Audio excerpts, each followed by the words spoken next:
What's going on, guys? It's Greg here, aka NYPrepper. It is Thursday, February 27th, 2025, and I have some breaking news to share with you guys. Right now, it is 15:46 Eastern Time here in the United States, and we have some major breaking news coming in from here in the US and also from Eastern Europe.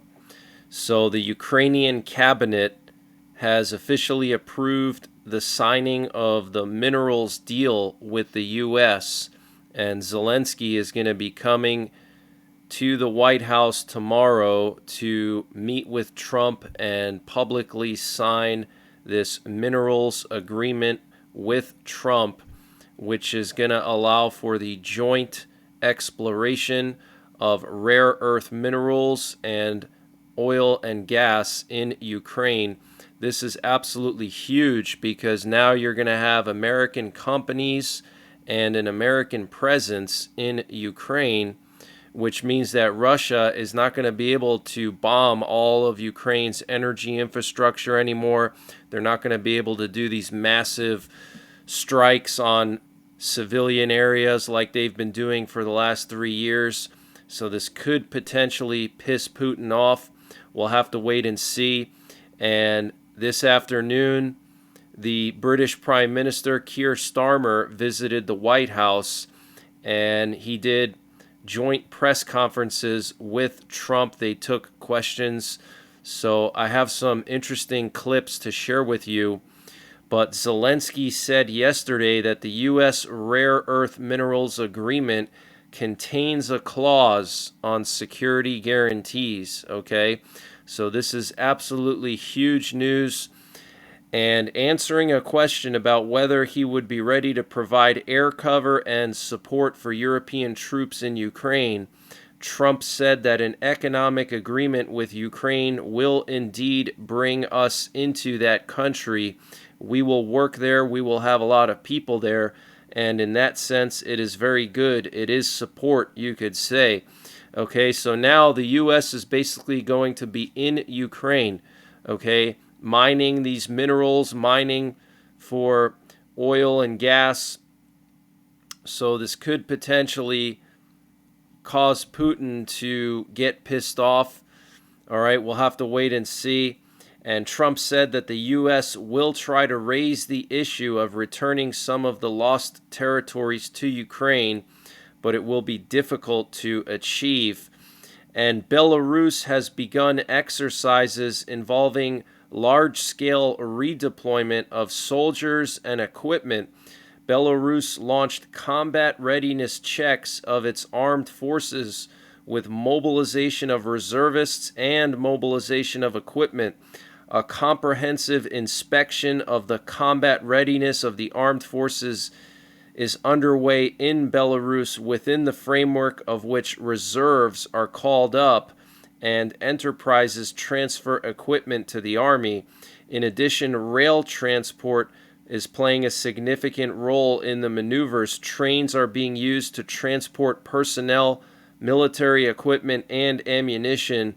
This is being reported by Zerkalo, citing data from the community of railway workers in Belarus. Okay, so Belarus doing massive exercises of redeploying soldiers and equipment and calling up reserves. Okay, guys, it's pretty clear to me that Belarus and Russia are preparing to attack the Baltics, and we know that Russia is going to be doing massive drills this summer with 150,000 Russian troops in Belarus, okay, being moved from Russia. Guys, you don't do exercises with 150,000 troops. Maybe 5,000, 10,000, 20,000, not 150,000. Logistically, it's impossible to do drills with that many troops, okay? There's physically not enough space to train with that many troops in Belarus. There's not enough training grounds, okay? So this is clearly a redeployment. Russia is moving their forces into Belarus, onto the border of Poland and Lithuania and the Baltics, and now Belarus is doing large-scale redeployment exercises with their equipment and troops and calling up reservists and practicing using their trains to move equipment to the front lines. Doesn't this sound very familiar to what happened 3 years ago when Russia invaded Ukraine? They said they were going to move 100,000 troops to the border of Ukraine for exercises. And when everybody said that, this was invasion about to take place, Russia said, oh, you're being hysterical. We can move our troops anywhere we want within our territory. So Russia is basically doing the same thing they did with Ukraine, and they're now doing it in Belarus. And this afternoon, we have U.S. nuclear forces on high alert again. We have 2 B-52 nuclear bombers airborne over Louisiana. We also have a P-8 Poseidon airborne near the Bahamas off the east coast of Florida again for the second day in a row, scanning the water here for any subs, potentially Russian subs or Chinese subs. You can see it was doing these loops here just off the coast of Florida. So very, very interesting. And then we also have this strategic reconnaissance plane doing these long loops here over the Dakotas, looking to the east and to the west for any potential aerial threats. And here we have Trump answering a question from a reporter about how Trump called Zelensky a dictator. Listen to this very interesting response. It looks like Trump walked back a little bit what he said. Do you still think that Mr. Zelensky is a dictator? Did I say that? I can't believe I said that. He said, I can't believe I said that. Okay, so the reporter asks, do you still believe Zelensky's a dictator? And he says, I can't believe I said that. Do you still think that Mr. Zelensky is a dictator? Did I say that? I can't believe I said that. Next question. And here we have Trump answering a question about whether Ukraine is going to be in NATO, and he basically says it's not going to happen. Mr. President, the Europeans want Ukraine to be part of NATO as part of this deal. Are you willing to budge on that at all, or is it a firm? Well, I could be very nice and say, oh, well, we'll work to it. Look, it's not going to happen. It's just not going to happen. That's what started this whole thing. Biden said that, and all of a sudden the gun started. That was one of the primary reasons this started. And this was long before President Putin. They never said it was an impossibility. So we can say, oh, gee, well, we'll try. But that's something that's just not going to happen. And then the other question I ask is about the land. Will you get your land back? Well, they've fought long and hard on the land, and you and I will be discussing that. And we're going to certainly try and get as much as we can back. But on the NATO, it's just not, that's not going to happen. Yeah. So he basically said it's not going to happen. They're not going to be in NATO. Well, here he takes a question about whether or not the U.S. is going to try to get Crimea back or parts of Ukraine back. Mr. President, are there areas specifically of Ukraine that you're talking about in giving back, specifically Crimea? Have you gotten to those details yet on such an agreement? Well, you mean the areas that were taken? Yes. There are a lot of areas that were taken. Yeah, we've talked about it. A lot of the sea line has been taken, and we'll be talking about that, and we're going to see if we can get it back or get a lot of it back for Ukraine, if that's possible. We'll be seeing about that, okay?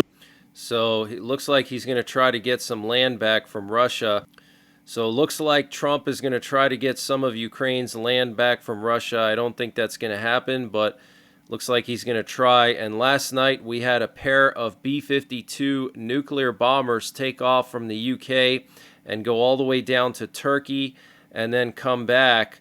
And the only reason I could think of why they would do this is because of the meetings between the U.S. and Russian delegations in Turkey earlier today. So potentially this was a security patrol, and these B-52s were on standby if something were to happen to the U.S. delegation there in Turkey. And we also had a massive amount of reconnaissance in Romania last night on the border of Moldova, but also we had a lot of Russian VIP planes airborne last night. We had at least 3 Russian doomsday planes up in the air. Here you can see 2 of them, one of them being Putin's presidential doomsday plane, the Tu-14 SUS. And then the 214 SR, which went from Moscow to St. Petersburg and then went back to Moscow. Also, we had the Open Skies plane airborne near Kapustin Yar last night, which is very interesting. This is a special plane that can detect and track missiles. Okay, so I don't know if Russia is preparing to launch a missile, either a test or to attack Ukraine, maybe in Oreshnik, I don't know. So wanted to share that with you. And this afternoon, we have an E-3 Sentry. This is an AWACS plane doing figure eights over central Alaska, which is very concerning.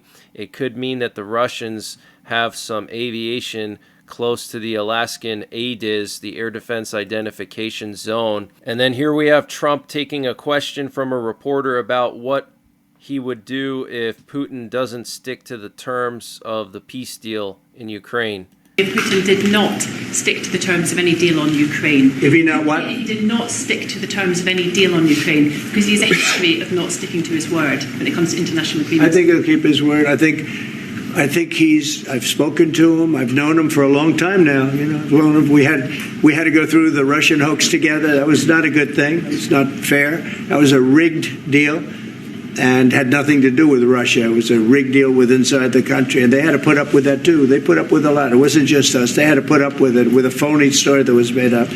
I've known him for a long time now, and I think he will. I don't believe he's going to violate his word. I don't think he'll be back when we make a deal. I think the deal's going to hold. Now, they're going to have security. You're going to have security. You're going to have soldiers. I know France wants to be there. The president has said he wants to have soldiers there. I don't think we're going to even be necessary, but I don't think there'll be any problem with keeping the deal with the security. We're going to discuss that. You want to say something? No, I was just going to say, I mean, the deal, if we get it, is going to be hugely important. I don't think it would have happened if the space hadn't been created for it by yourself. But if there's a deal in, we've got to make sure it's a deal that lasts, that is not temporary, but lasts, and that's why we need to make sure that it's secure, and we've lent in and said we'll play our part, and we've talked and we will talk about how we work with yourself, Mr. President, to ensure that this deal is something which is not violated, because it's very important that if there is a deal, we keep it. And, that will be, and I think I could say that will be the easy part. That's the part we look forward to, because putting security there, that's the part we all look forward to. That's easy. The difficult part is getting the deal made. So, but I think we've come a long way. Did you have something? Yeah. So very interesting statements from Trump, basically saying that he doesn't believe Putin would violate a peace deal because he knows Putin. And then here we have Trump answering a question about peacekeeping in Ukraine and air cover in Ukraine. As part of a peace settlement in Ukraine to provide air cover, a backstop security position to the contributions that Europe might make as well. Well, so President Zelensky is coming to see me on Friday morning, and we're going to be signing really a very important agreement for both sides, because it's really going to get us into that country. We'll be working there. We'll have a lot of people working there. And so in that sense, it's very good. It's a backstop, you could say. I don't think anybody's going to play around if we're there with a lot of workers. So you hear what he says here. This is what I've been saying. This could be Trump's clever way of stopping the attacks on Ukraine. So listen again what he says. There with a lot of workers, and having to do with play around if we're there with a lot of workers. And so in that sense, it's very good. It's a backstop, you could say. I don't think anybody's going to play around if we're there with a lot of workers. I don't think anybody's going to play around if we're there with a lot of workers. Okay, so Trump is basically thinking that by having American companies there, it's going to deter Russia from attacking Ukraine and launching these big missile attacks. And having to do with rare earths and other things, which we need for our country. And we appreciate it very much. And I look forward to seeing him. We'll be talking about it, and we'll also be talking about that today with the Prime Minister. Yeah, I mean, as you know, we've already indicated that we'll play our full part in making sure that any deal, if there is one, and I hope there is, and I think this is a historic moment to make sure it's a lasting deal, and we're about to have a discussion about how we can make that work. But I have to say this, as I said yesterday, you're talking about a peacekeeping force. We have to make a deal first. Right now, we don't have a deal. We have Russia, we have Ukraine. I think we're very well advanced. I think Russia has been acting very well. We have Representatives Steve Witkoff and Scott and Marco and JD. We're all involved, every one of us, and a lot more.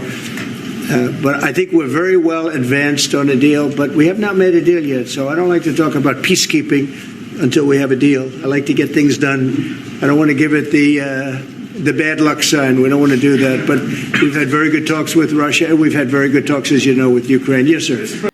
And here we have Trump asking a question about the U.S. being a backstop to European peacekeepers in Ukraine.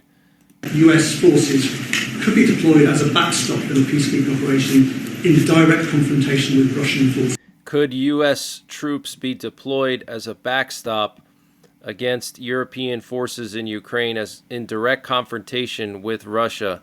Well, there is a backstop thing. You know, first you're going to have European countries because they're right there. We're very far away. We have an ocean between us. But we want to make sure it works. So I don't know when you say backstop, you mean a backstop psychologically or militarily or what? But we are a backstop because we'll be over there. We'll be working in the country. We're going to be, that's a great thing economically for them because, you know. So he said we will be a backstop because we're going to be there working. When you talk about economic development, we're going to have a lot of people over there, so we'll be working in the country. So I just don't think you're going to have a problem. I think when we have an agreement, you can say whatever you want about security, who's going to do it, and that's going to be a very pleasant conversation. The hard conversation is, will we have an agreement? And I think the answer is yes. I think Russia will agree, and I think that I really believe Ukraine will agree also. So very interesting. And get attacked by Russia. Will you come? So here we have another question about whether the U.S. would come to the aid of British troops or European troops in Ukraine if they get attacked by Russian forces. Literally asking him the same question 3 times. Ukraine keeping the peace and get attacked by Russia. Will you come to their aid? If the British people are in Ukraine and they get attacked, If British soldiers in Ukraine. you know, I've always found about the British, they don't need much help. They can take care of themselves very well. You know what? No, it sounds like it's evasive, but it's not evasive.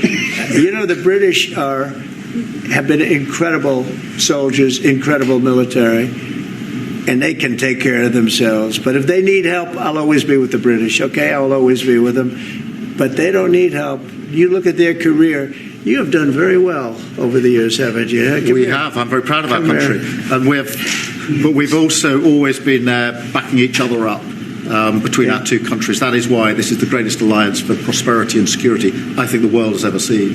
Whenever necessary, we've absolutely backed each other up, and that's at the Could you take on Russia by yourselves? Well, all right, 1 or 2. Trump trying to make a joke to lighten the mood, but basically saying he would back up British forces in Ukraine. And France has confirmed that the first deliveries of Mirage 2000 fighter jets to Ukraine went well, and more Mirages are headed for Ukraine in the near future.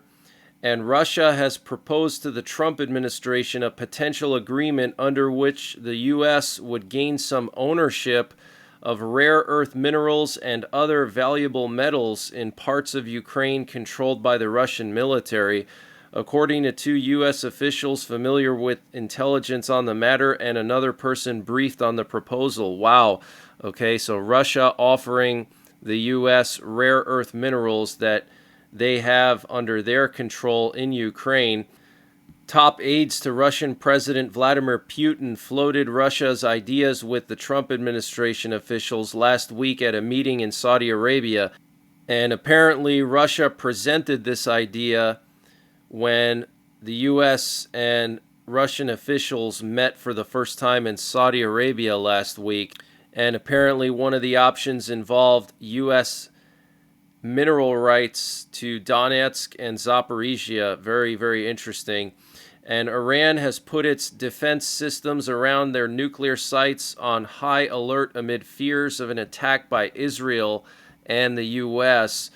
And we know that Prime Minister Benjamin Netanyahu of Israel is gearing up to strike Iran And we know that the U.S. has already conducted 2 dry runs for an attack on Iran with B-52s in the last 2 weeks. They launched several B-52s from the UK that did a big loop around the Arabian Peninsula and did live fire weapons drops. Clearly practice for an attack on Iran. And both Biden administration and Trump administration intelligence showed that Israel is preparing to attack Iran's nuclear sites in the coming months. And a contingent of U.S. Marines has deployed to coastal Finland to assist a NATO operation aimed at tracking down potential saboteurs in the Baltic Sea. About 40 Marines carrying small drones and other surveillance equipment are boosting observation efforts, the Stuttgart-based Marine Forces Europe and Africa said in a statement. The 2nd Reconnaissance Battalion team, which deployed from Camp Lejeune, North Carolina, is operating alongside a Finnish brigade, the Marine Corps said. In January, NATO launched the Baltic Sentry mission, which was prompted by a series of suspected sabotage incidents that resulted in damage to undersea energy and communications cables. The alliance-led effort incorporates naval surveillance drones, warships, submarines, and aircraft to identify and track ships. Okay, so the Marines are now helping the Finns in the Baltic Sea to prevent sabotage of undersea cables. And U.S. officials met with their Russian counterparts today in Istanbul to discuss embassy operations with Russia. And the issue of Ukraine was not discussed. And the pro-Russian Romanian presidential candidate Călin Georgescu was detained by Romanian police. This followed raids on Georgescu and his staff, during which authorities allegedly discovered large amounts of cash buried at his bodyguard's house. He was taken to the prosecutor's office for questioning in connection with a case concerning irregularities during the election campaign. Wow. And the Islamic State has reportedly called for attacks on a love festival in Rotterdam, and German carnival celebrations are also said to be possible Islamic State targets now. And North Korea has sent additional troops to Russia's Kursk Oblast. The exact number of military personnel remains unknown. This was reported by South Korean intelligence yesterday. And Russian journalists are claiming that the Russian army is increasing preparations to cross the Dnieper River and intensifying bombardment towards the opposite shore for a comprehensive attack. And Poland, who supplies half of Ukraine's Starlink network, ordered 5,000 more terminals for Ukrainian troops. And Finland is going to be ordering weapons for Ukraine in the number of 600 million euros from its arms industry. And Trump said the U.S. will impose 25% tariffs on the EU, not only on cars, but also on everything else. He's also going to be upping the tariffs on China by 10%. And then reciprocal tariffs are going to go into effect in early April. These are tariffs that are going to be the same as tariffs that we're being charged by other countries, okay? We had some reconnaissance around Taiwan last night. Here we have a U.S. recon drone patrolling the southern part of Taiwan. And we know that China started live fire exercises just 40 miles off the coast of Taiwan. And over the last few days, China has done live fire exercises off the coast of Australia, forcing flights to be diverted. Okay, unannounced live fire exercises. And then here we have some more reconnaissance along the Mexican border with Arizona. This was a P-8 Poseidon. And then here we have a picture of the U.S. B-52 that flew to Estonia on Monday. And when it crossed over Poland's airspace, Polish F-16s escorted the B-52. And that's the latest breaking news that I have. I might be back later on tonight with another update. Tune into my 24/7 live stream for continuous updates throughout the day. You can also listen to my home radio, which picks up nuclear forces around the world, so you can hear things escalating in real time. And if anything crazy happens, like a Russian invasion of the Baltics, I will go live. I always go live when things like that happen. But until the next time, take care, God bless, and don't forget the 3 Ps: prepare, practice, and persevere. And this update was sponsored by EMP Shield. Guys, EMP Shield has created a special discount just for you, the listeners of the NYPrepper channel. If you go to empshield.com and use the promo code NYPrepper, you can get 15% off your entire order. And why do you need an EMP Shield? Well, this is a special device to protect your vehicle, your RV, your solar generators, your radios from an electromagnetic pulse, which could be caused by a solar flare or potentially a rogue country like North Korea detonating an electromagnetic pulse weapon over the United States that's mounted onto a satellite. So protect your vehicles, protect your RV, protect your radios, protect your generators with an EMP Shield. Use my promo code NYPrepper to get 15% off. Installation is super simple. This is a veteran-owned business, 100% American-made, and the EMP Shields have been tested by the military, okay? And free shipping is included to the entire continental United States. And the link and the promo code are in the description below this video.